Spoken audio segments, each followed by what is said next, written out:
Yo, what's up? It's your brother. And hopefully your friend, Big Hill. Rockwasty in the bill. Black African power. Each one. Teach one. Alright, this morning, man, I got some info I want to share with y'all from this book I'm studying, Nutritional Healing. I became involved, not involved, but interested. I became interested in nutritional healing once I got serious about the fact that I don't like taking pharmaceuticals and my blood pressure was high. And, you know, most of the doctors was trying to give me pharmaceuticals, and I don't take pharmaceuticals. You know, I've gave y'all the history on that on my videos. So I figured that since I'm not going to take pharmaceuticals, I need to really educate myself on herbs and nutrition, how to heal yourself holistically. So I began to study this book. I went and bought this book at the herb store I buy my herbs from. It costs about $35. I made one video, and you know, right now I'm on the part. I finished vitamins. Now I'm on minerals, and I made the video talking about minerals and how a lot of our health problems and health issues just come from being malnourished. And malnourished do not mean not getting enough to eat. Because a lot of people, man, you think just because you got, you know, proper weight on you, which in a lot of cases is obesity, because a lot of people think that obesity just means morbidly obese and big and fat, but obesity is actually a certain amount of weight that you're supposed to carry for your height. You know what I'm saying? And most people, man, even me, myself, if you look at me, you wouldn't say that I'm obese. You'll just say I'm a big dude. You know, I'm 6'5", 280. But I don't supposed to be carrying 280 on my frame. You know? I think I got it down to about like 270, 278, trying to lose weight, watching what I eat, eating once a day. But anyway,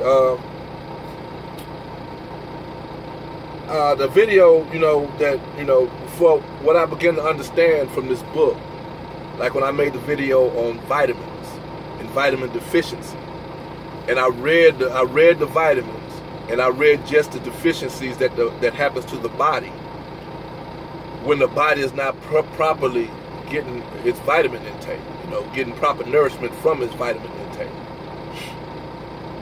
And if you look at a lot of those symptoms and a lot of those health issues that come from a lack of that comes from vitamin deficiency, you'll see, man, that a lot of the stuff we run to the doctor for, a lot of the things that ail us, a lot of the ailments that we have can simply be remedied by putting the proper vitamin in our body. Vitamin A, the B vitamins, I think it's B1, B2, B6, and B12, vitamin C, vitamin D. No, wait. B1, B2, and B12, vitamin C, vitamin D, vitamin K. And I made a video. You can go on my YouTube page and watch the video. And you'll see all the health issues that come as a result of vitamin deficiency. So I finally finished the mineral part of it, right? So I want to share with y'all. I'm gonna do something different this time. I'm gonna read some information about the mineral, and I'm gonna do something that I didn't do on the vitamins, which is talk about what the mineral does to the body. Then I'll read the deficiency. So this is gonna take a little longer. So let me get started, man. Before because I don't know how long I'm gonna have on this video. Got a lot of videos on my phone, so I don't know how much memory or room or space I have left. I don't want it to cut off, so I have to make a part 2. So let me get with this. First, minerals. First, I'm gonna just tell you what the minerals are. Minerals are naturally occurring elements found in the earth. Rock formations are made up of mineral salts. Rocks and stones are gradually broken down into tiny fragments by erosion, a process that can take literally millions of years. The resulting dust and sand accumulate, forming the basis of soil.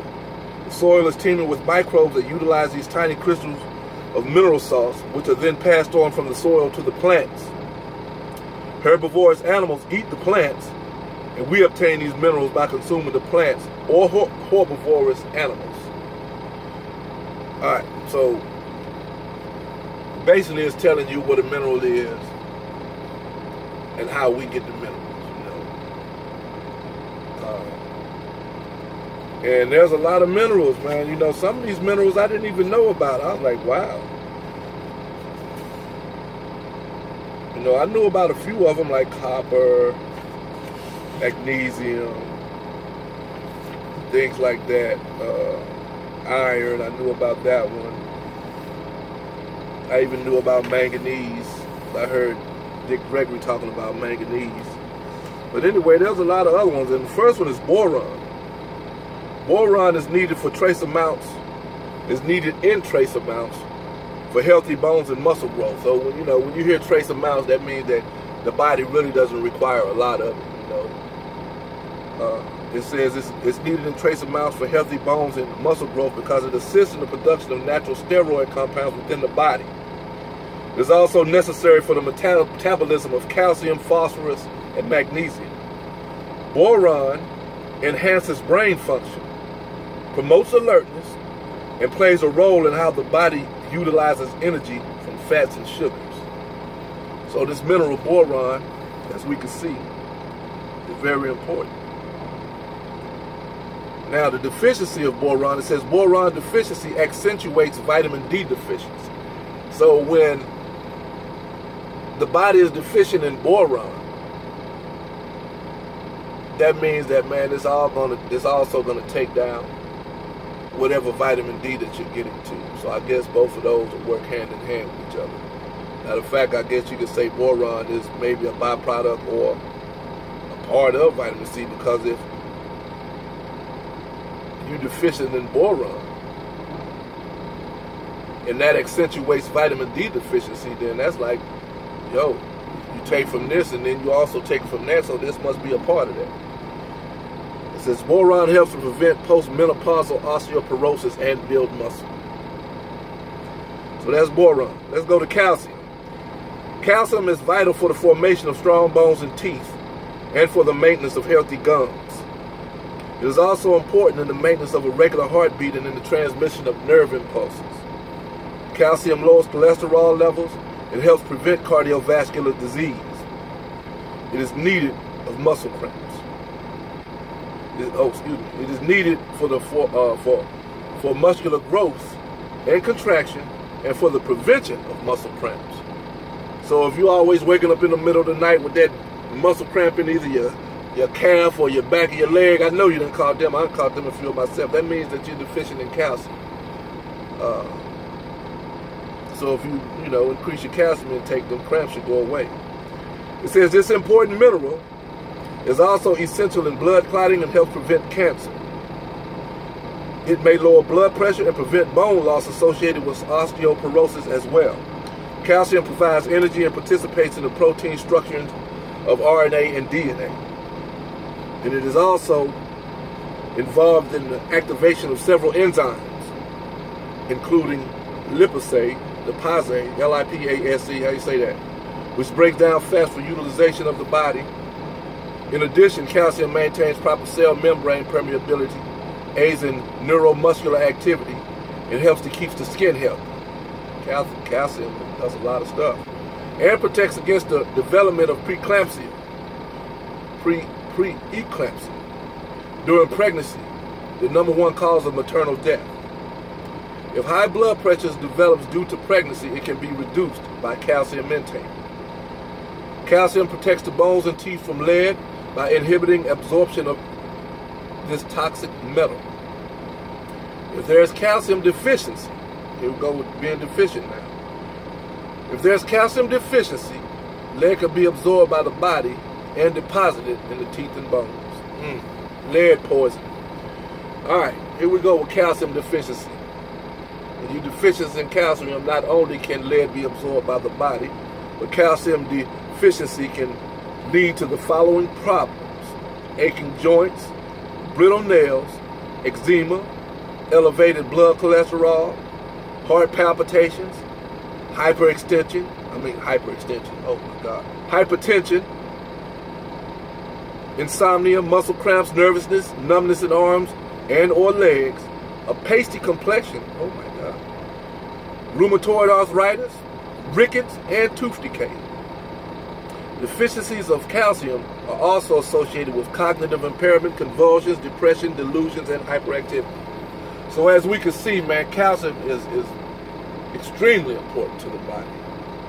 You know what I'm saying? Because a lot of these things that right there, that list of stuff that I just read when you're deficient, we get a lot of that stuff when we run to the doctor. And the doctor, what he's going to do is he's going to give you a pill that the pharmaceutical company done made and told him that when people come in with these symptoms, send them to get this pill. Because like I said before, the pharmaceutical industry funds the medical establishment. You know, you have pharmaceutical executives that go to the hospital with the new drugs and meet with the doctors and tell them that, yo, when people have these symptoms, give them this. It's all about them, about that money. They're not going to tell you, man, that you just need some more vitamin C, some more minerals or vitamins and minerals in your body. Because that's healing the problem. They don't want to heal the problem. They want to treat the illness. They want to keep you sick so that you can keep buying that medicine and they can keep making money. But the healing is in the earth, the vitamins and the minerals. That's why I'm sharing this information with you. All right, now this book here, man, it also, you know, after it tells you about the vitamin, gives you information about the vitamin and the mineral, and I'm only reading a part of it. I'm not reading the whole thing, even though there's a lot that I'm reading. There's much more information in here. This book also informs you where the vitamin is found, where the mineral is found, what food you need to eat, and what herbs you need to get the mineral and the vitamin. That information is also in the book. So please buy this book and educate yourself on nutritional healing and get off those pharmaceuticals. Just to give you an example of what I'm talking about, and I'm only going to do this on this one. For calcium, it says calcium is found in dairy foods, salmon, with bones, of course, sardines, seafood, dark leafy green vegetables. Other food sources include almonds, asparagus, blackstrap, molasses, brewer's yeast, broccoli, buttermilk, cabbage, carob, cheese, collards, dandelion greens, dulse, figs, filberts. What the hell is filberts? Goat's milk, kale, kelp, milk, mustard greens, oats, prunes, sesame seeds, soybeans, tofu, turnip greens, watercress, whey, and yogurt. See, I didn't even know that, man, you can get strong amounts of vitamin D in green leafy vegetables. Most of my life, I thought you had to drink milk. I mean, not vitamin D, but calcium. Most of my life, I was taught and I believed and thought that you had to drink milk to get your proper amount of calcium. You know, calcium and vitamin D for strong teeth and healthy bones and stuff like that, you drink milk. But nah, I just read you that all this other stuff that you can get calcium. So, let's go on. Chromium. What the hell is chromium? It's a mineral. Because it is involved in the metabolism of glucose. Chromium, sometimes called glucose tolerance factor, or GTF, is needed for energy. It is also vital in the synthesis of cholesterol, fats, and proteins. This essential mineral maintains stable blood sugar levels through proper insulin utilization and can be helpful both for people with diabetes and those with hypoglycemia. Studies have shown that low plasma chromium levels can be an indication of coronary artery disease. Additional chromium is needed during pregnancy because the developing fetus increases its demand for this mineral. Chromium supplements can help an expectant mother maintain healthy blood sugar levels during pregnancy. So there we go, man. It seems like to me from that information, chromium is important for the blood and the blood sugar levels, you know, to prevent diabetes. Or even if you have diabetes, for helping to control it or even eradicate it. And also for pregnant women, as it's stated. Now, a deficiency of chromium can lead to anxiety, fatigue, glucose intolerance, particularly for people with diabetes. inadequate metabolism of amino acids, and increased risk of arteriosclerosis. Now, there's a lot of information, but that's just the main part of deficiency that I'm going to read right there for chromium deficiency. It seems like me that chromium is very important in preventing diabetes. You know, blood sugar levels and things like that. Yeah, all that has to do with diabetes. And what is diabetes, man? You get diabetes when your arteries are clogged and your blood can't flow through your arteries properly. You know, that's arteriosclerosis. So, you know, we have to make sure that we keep these minerals in our bodies and stuff, man, to make sure that we unclog them arteries so the blood can flow. All right, let's go on. Copper. Among its many functions, copper aids in the formation of bone, hemoglobin, and red blood cells. Excuse me, y'all, I got the thick tongue, you know, I can't talk. It works in balance with zinc and vitamin C to form elastin, an important skin protein. It is involved in the healing process, energy production, hair and skin coloring, and taste sensitivity. This mineral is also needed for healthy nerves and joints. One of the early signs of copper deficiency is osteoporosis. Well, osteoporosis, what's that? That's when the bones get brittle, right? Yeah, when the bones get brittle and it's easy to break. Most old people suffer from osteoporosis. Most I don't want to say old people, I say most of our senior and our elders. Our senior citizens and our elders. And like I just read, it's a deficiency of copper. So as you grow old, like for me, I'm 51. As I grow old, that's letting me know that, yo, I need to keep the proper copper levels in my body, lest I develop osteoporosis, which I don't want. Other possible signs of copper deficiency include anemia, baldness, oh Lord, I definitely know, nah, this joke. Diarrhea, general weakness, impaired respiratory function, and skin sores. A lack of copper can lead also to increased blood fat levels. And if we got all that fat in our blood, it's going to be harder for the blood to pump through the arteries, which means that the blood can't get to the heart properly, which will usually lead to a heart attack. So copper, as I just read, is very important. Okay, let's go on. Germanium. That's another one I never heard of. Germanium. Yeah, that's germanium. Germanium improves cellular oxidation. Cellular oxygenation, getting air to the cells. But it is not an essential nutrient. It helps to fight pain, keep the immune system functioning properly, and rid the body of toxins and poisons. Oh, so I guess, man, germanium, you know what I'm saying, would be very important. You know, that's why I work out a lot. I like to sweat hard. I mean, I'm a sweat hog anyway, but when I go work out, man, that's one of the reasons I do it, because I know that doing that sweat, I'm sweating a lot of them toxins and poisons out of my body. You know, the skin is the largest organ we have. A lot of people don't understand that the skin is an organ. And the skin is one of the main ways the body releases toxins and poisons. So we need to have the proper levels of germanium in our body, as I just read, because germanium helps to rid the body of toxins and poisons. Now, it was said it's not an essential nutrient, so it really didn't give any deficiencies. But we can, you know, gather if it helps to rid the body of toxins and poisons. I guess we can just, you know, do some deductive reasoning here and say that if we don't get the proper amount of germanium, that the level of toxins and poisons in our body will increase over time, because we're not either sweating and getting it out, and we're not getting this essential, it's not essential, but we're not getting this mineral in our body to help to rid the body of toxins and poisons. And like I said, the book gives the foods and the minerals that you can get. Everything that I'm reading is telling you where you can get it from. But I'm not going to go through all that because I don't have time in the video.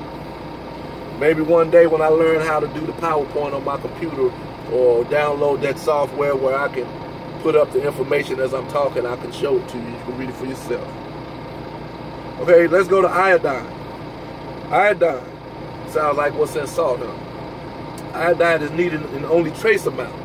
So it's saying that we don't need that much of that. Iodine helps to metabolize excess fat and is important for physical and mental development.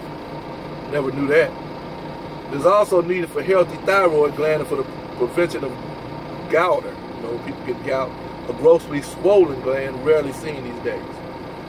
Now, iron deficiency, always listen to that word, deficiency, in children may result in mental retardation. In addition, iron deficiency has been linked to breast cancer and is associated with fatigue, neonatal hypothyroidism, and weight gain. So as we can see, lack of this mineral in the body causes problems. A lot of problems that we run to the doctor for. You know, we raising our kid is a little cognitive, well, you know, people say you don't supposed to say mental retardation no more because that's supposed to be mean. But when you're mentally retarded, that retarded just means that you're not up, you're slow in your cognitive, in your cognitive abilities. You're mentally retarded, and we know that retarded means just a slowed down process. But people say that's not politically correct. But you know, we take our kids all around and send them to the psychologist and the psychiatrist gives them some medicine, puts them on some type of drug, when the proper information about iodine probably could have helped that situation. Because like it said, iron deficiency in children may result in mental retardation. Let's go on. Iron.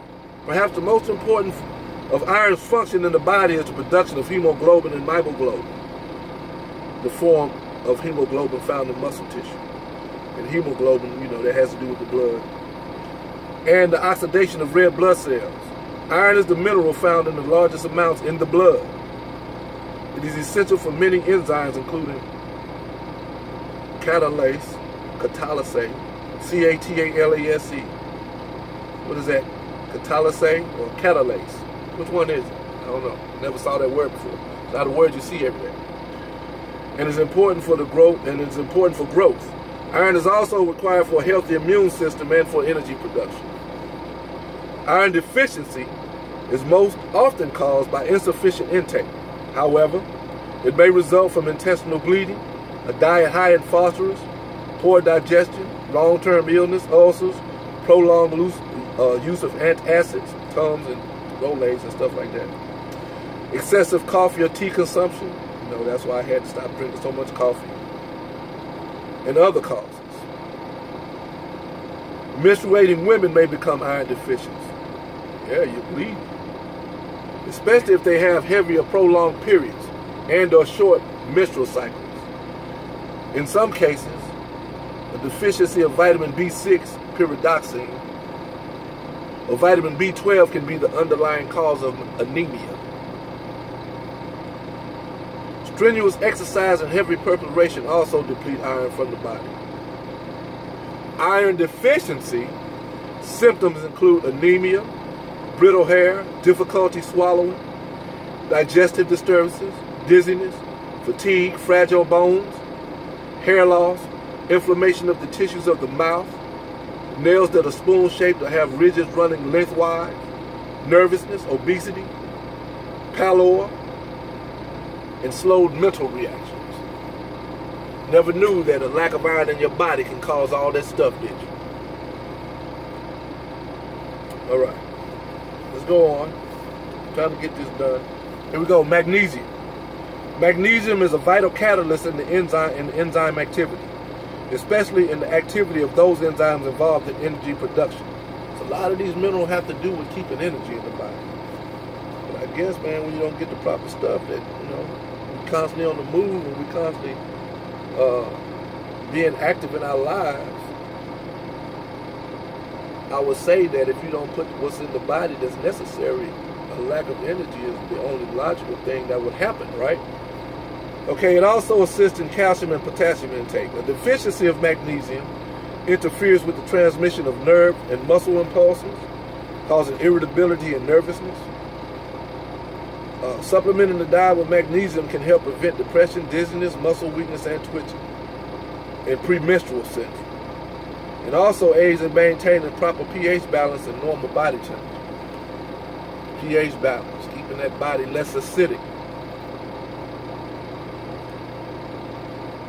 Magnesium is necessary to prevent the calcification of soft tissue. This essential mineral protects the arterial linings from stress caused by sudden blood pressure changes and plays a role in the formation of bones in carbohydrate and mineral metabolism. Research has shown that magnesium may help prevent cardiovascular disease, osteoporosis, and certain forms of cancer, and may reduce cholesterol levels. It is effective in preventing premature labor and convulsions in pregnant women. So, there you go about magnesium. Sounds very important. It says now, possible manifestations of magnesium deficiency include confusion, insomnia, irritability, poor digestion, rapid heartbeat, seizures, and tantrums. Often a magnesium deficiency can be synonymous with diabetes. Magnesium deficiencies are at the root of many cardiovascular problems. So for good heart health, keep your magnesium levels up. Magnesium deficiency may be a major cause of fatal cardiac arrhythmia, hypertension, and sudden cardiac arrest, as well as asthma, chronic fatigue, and chronic pain syndromes, depression, insomnia, irritable bowel syndrome. The bowels is irritable. What does that mean, man? You shitting all over the place. What the hell is irritable bowel syndrome? I don't know. Just hope I don't never have it. Irritable bowel syndrome and pulmonary disorders. Research has also shown that magnesium deficiency may contribute to the formation of kidney stones. So, you know, somebody got kidney stones, that means they weren't getting the proper amounts of this mineral called magnesium in their bodies. All right, here we go. Manganese. Minute quantities of manganese are needed for protein and fat metabolism, healthy nerves, and a healthy immune system, and blood sugar regulation. Manganese is used in energy production, there you go again, and required for normal bone growth and reproduction. In addition, it is used in the formation of cartilage and synovial, which is lubricating fluid, and synovial, which means lubricating, synovial fluid of the joints. It is also necessary for the synthesis of bones, and we know that when the joints aren't properly lubricated, for manganese in arthritis. Manganese is essential for people with iron deficiency anemia and is needed for the utilization of vitamin B1 and vitamin E. Manganese works well with the B complex vitamins to give an overall feeling of well-being. It aids in the formation of mother's milk and is a key element in production of enzymes needed to oxidize fats and metabolize purines, including the antioxidant enzyme superoxide dismutase, dismutase. A deficiency of manganese, which is extremely rare, may lead to arteriosclerosis, confusion, convulsions, eye problems, hearing problems, heart disorders, high cholesterol levels, hypertension, irritability, memory loss, muscle contractions, pancreatic damage, profuse perspiration, rapid pulse, teeth grinding, tremors, and a tendency toward breast ailments. Now, just reading that just explained to me why I do a lot of sweating. I sweat a lot, right? I did some research, and research says that, you know, sweating a lot is like having overactive sweat glands. Most people get them in their hands. Most people get them in their armpits. I get mine in the head. But reading this, that's also letting me know that I probably need more manganese in my body. So I'm definitely going to outline these sources where you can get manganese. Molybdenum, that's a mineral I've never heard before. Molybdenum, this essential mineral is required in extremely small amounts of for nitrogen metabolism. It promotes normal cell function, aids in the activation of certain enzymes, and is a component of metabolic enzyme, is a component of the metabolic enzyme xanthine oxidase. Molybdenum is found in liver, bones, and kidneys. It supports bones growth and strengthening of the teeth. A low intake deficiency is associated with mouth and gum disorders and cancer. A molybdenum, M-O-L-Y-B-D-E-N-U-M. I wonder if I'm saying that right. Molybdenum.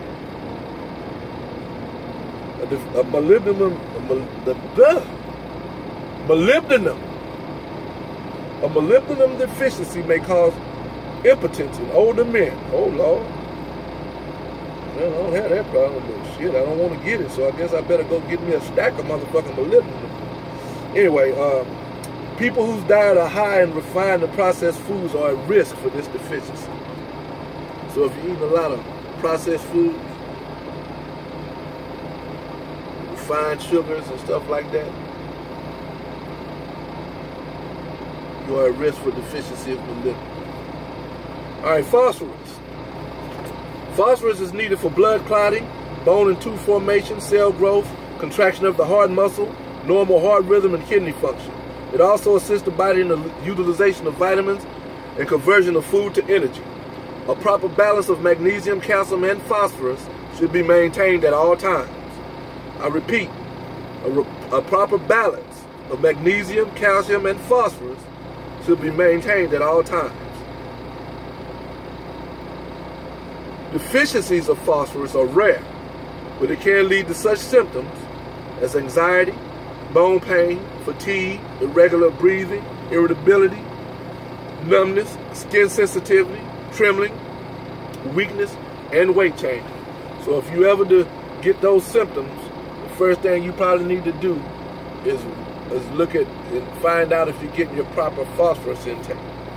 Phosphorus just don't seem like something you put in the body, but it's a mineral that the body needs. Potassium. This mineral is important for a healthy nervous system and regular heart rhythm. It helps prevent stroke, aids in proper muscle contraction, and works with sodium